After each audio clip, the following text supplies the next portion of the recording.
My wife is fighting stage 4 cancer for the last 6 years, a brave survivor, determined to survive, determined to live.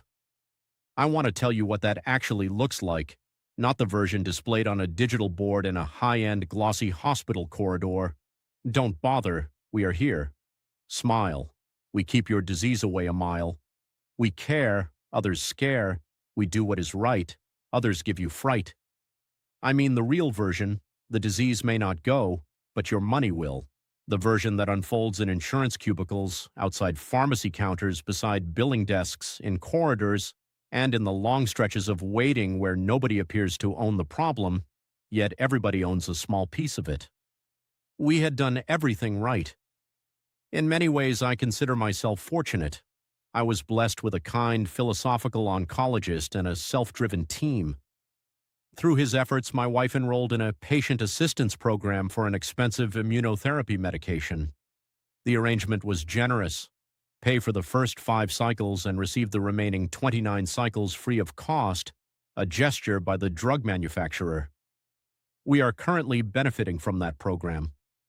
Of course, whenever a medicine costs a fortune and is suddenly labeled free, procedures multiply like cells under a microscope. Every cycle requires a ritual of documentation. 1. Information confirmation. 2. Invoice for free delivery. 3. Prescription carrying delivery confirmation, date and cycle number. 4. Payment summary and discharge summary. These documents are then forwarded to the free-of-cost approval team of the manufacturer for approval of the next free cycle. Most of the times the issues are small. Occasionally they achieve a level of creativity that deserves recognition. Real investigative talent. No doubt they are just procedural.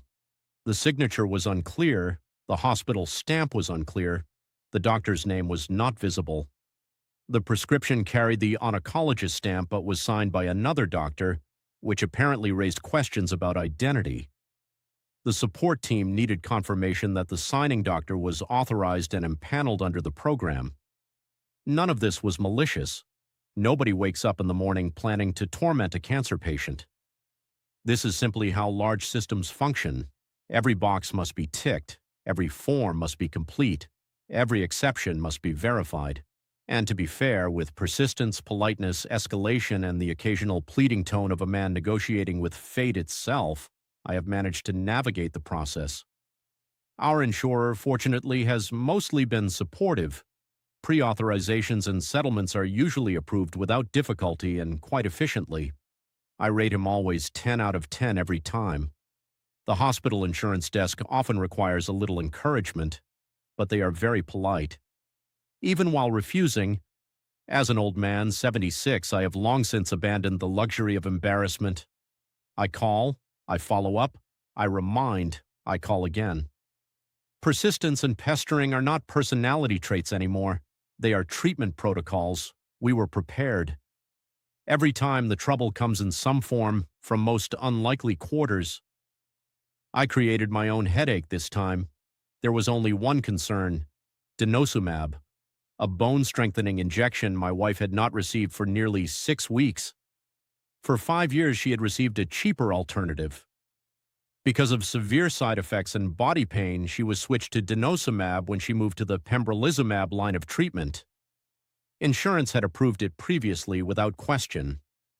Many times because apparently it was included in the pre-authorization cash less scheme. On June 3, 2026, I personally requested the treating doctor to include it in the pre-authorization request because it had been omitted. I was very clear. If he believed the injection was unnecessary, that was perfectly acceptable. But if he intended to administer it, it needed to be included in the insurance approval. He agreed. The approval arrived. Denosumab got a place in the bill, but not in the pre-authorization. I immediately alerted the staff.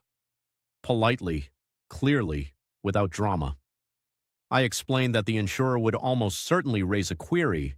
They have every right to question to include an expensive medicine without pre-authorization.